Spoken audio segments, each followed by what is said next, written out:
Welcome to Speed Reads, a self-delusion. Discover a fascinating perspective on human identity. Our understanding of the brain has come a long way. One of the biggest insights is that perception isn't a direct snapshot of reality. Instead, our brains are constantly guessing, combining sensory input with memories and expectations to fill in the gaps. The thing is, our senses, perceptions, and memories are all imperfect, and this extends to how we see ourselves as well. We create a self-image built on assumptions and guesswork rather than clear facts. In this summary, we'll explore our messy sense of self by looking at 5 key ideas. How we know things, store information, predict the future, occasionally detach from ourselves, and craft stories. It'll all come together with one powerful message: our self-narratives aren't fixed.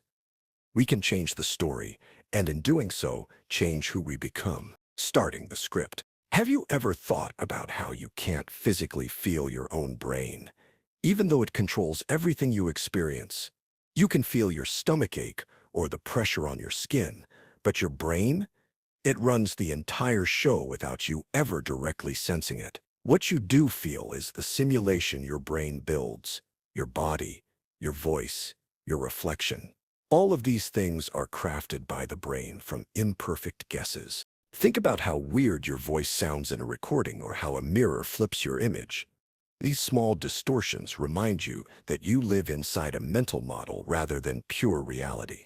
Even the sense of present you is a stitched-together illusion. Signals from different parts of your body reach the brain at different speeds, and your brain does its best to create a seamless version of now. But most of your mental energy isn't spent living in this moment. It's bouncing between memories of past versions of yourself and hazy guesses about who you might become.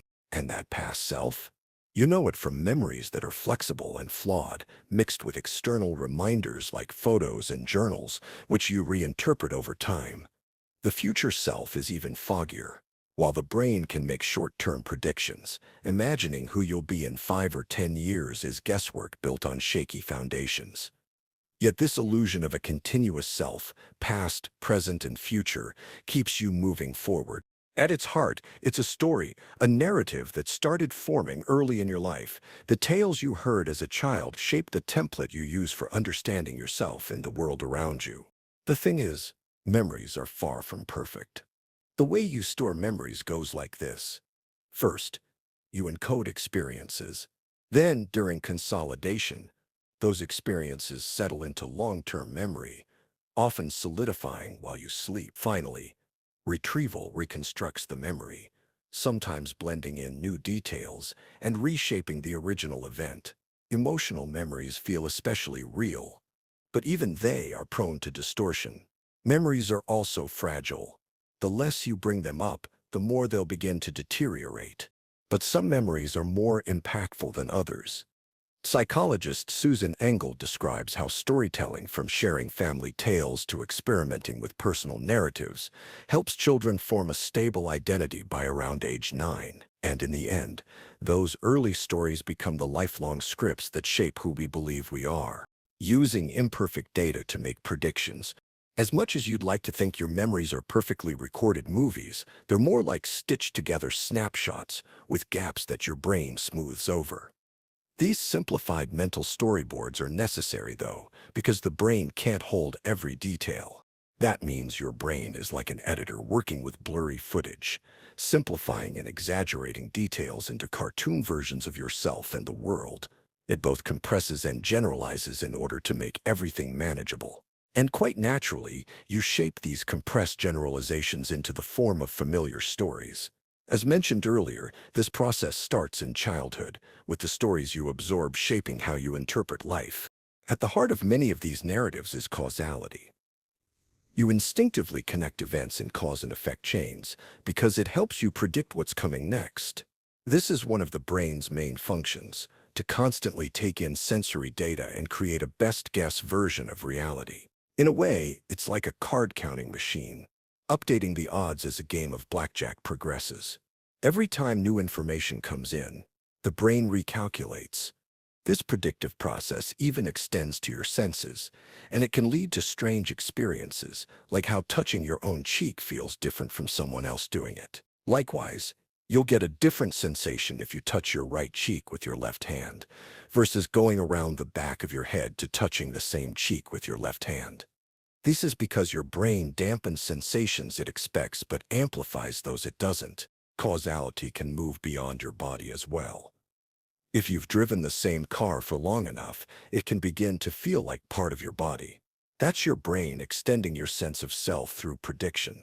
In other words, your perception is yours and yours alone, but even this isn't consistent.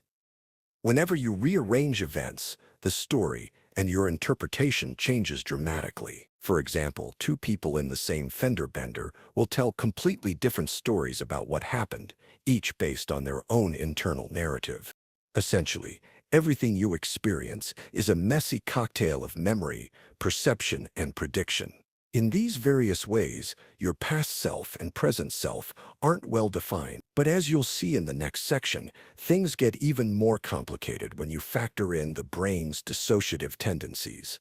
The group mentality, the idea that you're not just one unified self, but a collection of different selves, isn't exactly new.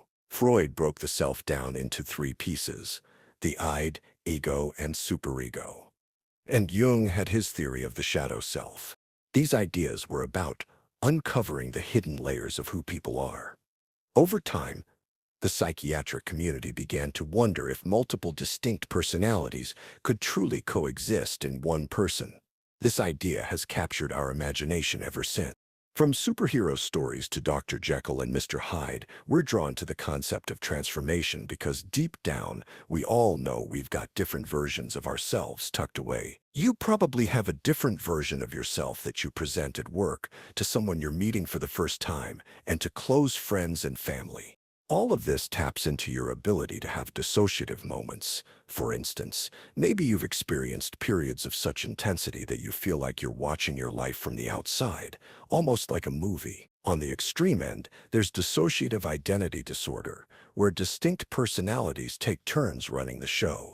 Dissociation is something we're all capable of. It allows us to step into multiple narratives, which is something we humans are naturally drawn to. In fact, it's practice for life and our ability to function in society. We've always needed to get along with others to survive, so we're wired to absorb ideas and attitudes from the people around us. Just like getting lost in a good movie or book, we blend other people's thoughts and perspectives into our own until it's hard to tell where their minds end and ours begins. One big reason for this blending is something called theory of mind, or TOM, basically our ability to think about what others are thinking. This mental superpower helps us collaborate and connect on a deep level. But the flip side, we're constantly pulling other people's opinions into our mental world. We evolved to follow the crowd because, more often than not, the crowd's instincts have kept us safe. Going along with others is built into us. But social situations inevitably turn into a juggling act, where we have to balance who we think we are, who we think others think we are, and even what others might think we think. The power of outside influence extends to our morals and so-called sacred truths that we also feel defined by. We may think of these as unshakable personal beliefs, but they stem from the community we were raised in. These days, political polarization is a prime example of what happens when morals are arrived at through community pressure. Each side's sacred values harden and become non-negotiable, leaving little room for compromise. This groupthink cements identity and makes it feel less like a personal choice and more like a rigid code that must be followed, with societal pressure amplifying it. So now we've got three factors shaping our ever-evolving sense of self: our messy memories of the past, our uncertain hopes for the future, and the reflections of everyone around us. And often, our present thoughts are borrowed, blended, and shaped by others without us even realizing it. The power of a good narrative. At this point, we've looked at the internal and external influences that combine to create a sense of self that's anything but consistent. Now, let's focus on just how powerful a good story is to the human brain. From an early age, we're heavily influenced by the most popular narratives, like the hero's journey, which can be seen in everything from the ancient epic of Gilgamesh to Star Wars to the latest Marvel movie. And this sets a template that might not be in our best interest. You see, these stories are more than just entertainment. They literally change our brains. In one experiment, author Gregory Burns had students read a historical novel, scanning their brains before and after. The result, not only did areas linked to language comprehension become more active and connected, but even sensory and motor regions lit up. Clearly, a good narrative doesn't just live in our heads. It can make us feel, physically and emotionally, as though we're experiencing it firsthand. Stories are deeply embedded into our mental frameworks. They act like food for our brains and shape the templates we use to understand life. But this also comes with a warning. We need to be mindful about which narratives we feed ourselves. Whether we gravitate toward tales of hope and heroism or those of fear and mistrust, they will ultimately shape the stories we tell ourselves about who we are. Remember the theory of mind. This fact of human nature, designed to help us cooperate and empathize, also leaves us open to manipulation by allowing others to sneak misinformation into our minds. Repeated exposure to false information can subtly warp our perception of reality, and if enough people believe a false story, it can become a widely accepted narrative, regardless of facts. So here's a checklist for spotting false narratives. Question the storyteller's credibility, watch out for personal grievances, and be cautious when martyr figures are involved. Stories are powerful. They can set us free or keep us stuck in illusion. In the final section, we'll explore how shifting the narrative template can open the door to true liberation, creating a new story without regret.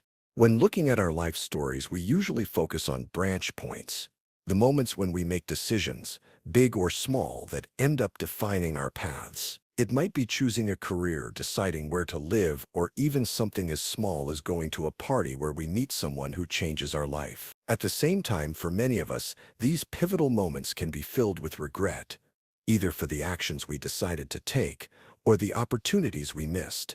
The tricky thing about regret is that it isn't just about looking backward. It's basically a mental tool to help us make decisions for the future through a process known as counterfactual thinking. We imagine how things could have gone differently and use that mental exercise to make better choices moving forward. As a result, the regret of omission and the act of obsessively thinking about what we didn't do often feels heavier than the regret over actions we did take. That's because the missed possibilities are endless and unknowable. But regret doesn't have to weigh us down. It can also help reshape our narrative. By reframing past near misses or mistakes as moments of luck or learning, we can change how they influence our future behavior. Finding joy in what could have gone wrong but didn't, or viewing missed chances as motivation, can push us to make braver decisions. All of this is to say, now is the time to make a conscious choice. Spend less time dwelling on past regrets and more time imagining future ones. Then use that vision to steer your choices today. Everything you've learned about how your brain works and its love of narrative can be leveraged to start a positive change, a path toward the version of the self that you most desire. When you think about your own life story, you might picture it as a classic 3-act arc. You're born, you live, you die. But the fact is, most of the stories you love begin in media res. They're already in progress. So, what if you could start your story today? That means letting go of fairy tale narratives and embracing a different framework, one rooted in the wisdom of thinkers like Plato and Aristotle, who saw fulfillment not in chasing a hero's journey but in living a virtuous life. Meaning comes from creating, experiencing, and even struggling, as long as you grow from it. Instead of obsessing over rewriting the past, shift your focus forward and imagine the better version of yourself that you can become. To make this even clearer, try a thought experiment. Picture cloning yourself and sending this other you, complete with all your memories and experiences, into the future. What would you want them to achieve? Map out clear goals for the next 5 years and use that vision as a blueprint for a more meaningful life. This exercise takes effort and patience, but it starts with a simple truth. Your story is yours to shape. And the good news is, you have an edge. Your past experiences give you the ability to anticipate obstacles, spot patterns, and recognize where your weaknesses might trip you up. This awareness pairs perfectly with a regret minimization mindset. When faced with a decision, try looking at it from the future. What choice would you be glad you made? At first, realizing how fluid your identity is might feel unsettling, but it's also freeing. You're not locked into a single narrative. You get to write the next chapters. Every choice you make shapes the person you're becoming, and it's never too late to start steering your story in a new direction. Final summary. The main takeaway of this summary to the self-delusion by Gregory Burns is that you might think of yourself as one continuous person throughout your life, but your past, present, and future self are really different people, constantly shifting as your body and brain evolve. Your sense of self is held together by the narratives you tell yourself, stories shaped by memories, compressed patterns, and templates the brain uses to process experience. From birth, your mind is wired to form an identity based on what you remember, predict, and compare. But these narratives aren't set in stone. They're flexible and can be rewritten over time. With conscious effort, you can take control of your stories and shape your future self with intention, giving yourself a better chance of more fulfillment and fewer regrets.